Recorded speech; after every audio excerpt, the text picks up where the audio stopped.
मैं पिछले दिनों में आप जानते हैं कि काफ़ी लोगों को समस्या हो रही थी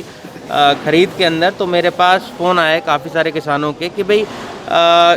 रेट तो चलो ठीक मिल रहा है, और इन्होंने बताया अधिकारियों ने भी कि भाई नमी की शिकायत कम है यहाँ पर। तो मुझे लगता है ये हम सब लोगों के लिए ठीक बात है। पर लोग ये कह रहे हैं, किसान जो आ रहे हैं, कि जो ख़रीद हो रही है वो बहुत धीरे हो रही है। इसके लिए पिछले दिनों में भी मैंने चंडीगढ़ में मुलाकात करी थी कि भाई हमारे जो रेवाड़ी के अंदर, क्योंकि 45 दिन का पूरे प्रदेश के अंदर ये कह रहे समय दिया जाएगा और उसमें करीबन 10 दिन की छुट्टियां रहेंगी, तो मुझे लगता है कि 200 के हिसाब से भी सभी किसानों को कब नंबर आएगा ये आप सब सोच सकते हो। तो मैंने वैसे गुहार तो लगाई थी, मुख्यमंत्री जी से भी हम मिले थे कि या तो ख़रीद का जो टाइम है वो थोड़ा बढ़ाया जाए या किसानों का जो टोकन है वो बढ़ाया जाए। तो मुझे लगता है, उम्मीद है इसके ऊपर कोई ना कोई सरकार इसके ऊपर ध्यान देते हुए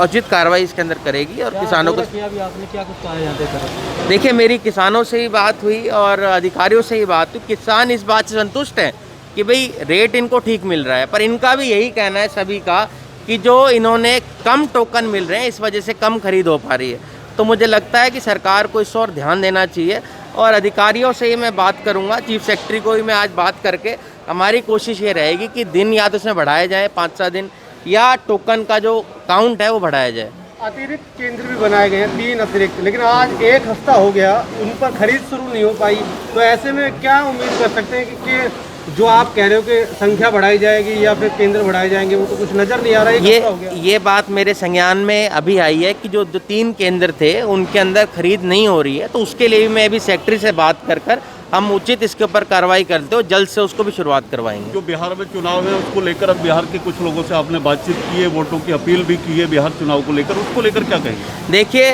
क्योंकि हमारी कांग्रेस और राष्ट्रीय जनता दल का अलायंस बिहार के अंदर है, और क्योंकि काफ़ी बिहार के मतदाता भी हमारे यहाँ पर हैं और बहुत सारे लेबर जो हैं बिहार से यहाँ पर आते हैं काम के सिलसिले के अंदर, तो उनसे मैं चर्चा कर रहा था कि भाई हमारी पार्टी का प्रचार भी करें, क्योंकि दोनों काम इसके अंदर हो गए। एक तो हम किसानों के बारे में भी यहाँ जान पाए और लोगों को बताया भी गया कि भाई वहाँ पर मदद करना चाहिए, क्योंकि आप जानते हैं आज हर वर्ग इस सरकार से दुखी है, चाहे वो किसान हो, आपका मजदूर हो, गरीब व्यक्ति हो, दलित हो, पिछड़ा हो, हर व्यक्ति यहाँ पर इस सरकार से दुखी है।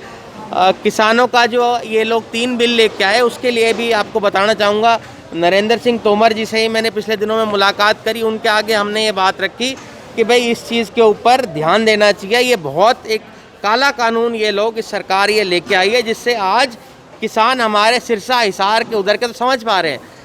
हमारे वाले किसान को भी बहुत जल्दी ये बात समझ में आएगी कि कितना बड़ा दिक्कत इनको इससे आने वाले समय के अंदर हो जाएगी। एक प्रथा ये लोग लेके आ रहे हैं, अगर मल्टीनेशनल कंपनियां यहाँ पर आ जाएंगी तो आप समझ सकते हैं कि हमारे किसानों को ना तो उचित दाम मिल पाएगा, और आड़तियों जो एक तरह से मदद का काम हमारे किसानों को करते हैं उनको भी इससे नुकसान होगा। अभी आपने उनको बताया कि मैं लालू यादव का दामाद हूँ, तो किस तरह की प्रतिक्रिया यहाँ लोगों में देखने को मिली? देखिए, मुझे लगता है बिहार भी,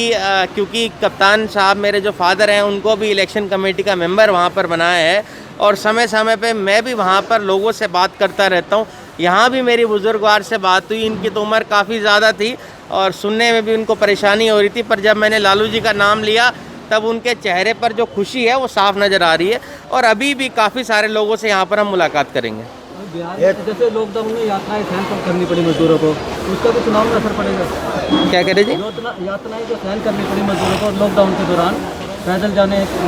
दफा। देखिए, चाहे नोटबंदी हुई हो देश के अंदर, उसमें गरीब आदमी ही दुखी हुआ, उसके बाद इन लोगों ने जीएसटी किया, उससे भी आम आदमी दुखी हुआ, और जो लॉकडाउन इन लोगों ने लगाया उससे भी हम सब उसको कैसे भूल सकते हैं कि हज़ारों किलोमीटर तक हमारा जो मजदूर है पैदल चलकर वहाँ पर गया, उसको खाना नहीं मिल पाया, कोई सुविधा उनको नहीं मिली, सरकार की तरफ से ना राशन मिला, लाखों करोड़ों रुपए का एक पैकेज का अनाउंसमेंट हमारी सरकार की तरफ से किया गया था, पर 1 रुपया लोगों को नहीं मिला। तो मुझे लगता है लोग इस सरकार के को समझ चुके हैं, और बिहार के अंदर तो बदलाव आएगा ही आएगा, पर पूरे देश के अंदर आप देखेंगे आने वाले समय के अंदर कांग्रेस पार्टी और जो विपक्ष है बहुत मजबूती के साथ आगे बढ़ेगी। यहाँ पे किसानों के लिए पूरी के इंतजाम किया गया था, लेकिन यहाँ कोई नज़र नहीं आ रहा, कुछ दिखाई नहीं देता प्रशासन। देखिए, अब जहाँ तक बात है सरकार की, तो पिछले दिनों में आपने लॉकडाउन के दौरान भी देखा गया था, बड़े लाखों करोड़ों के पैकेज मैंने आपको बताया, तब भी कहते किसान को तो चाहे मजदूर हो, ये वादे तो बहुत बड़े बड़े कर देते हैं, पर धरातल के ऊपर कुछ मुझे लगता है गरीब आदमी को इस सरकार से नहीं मिल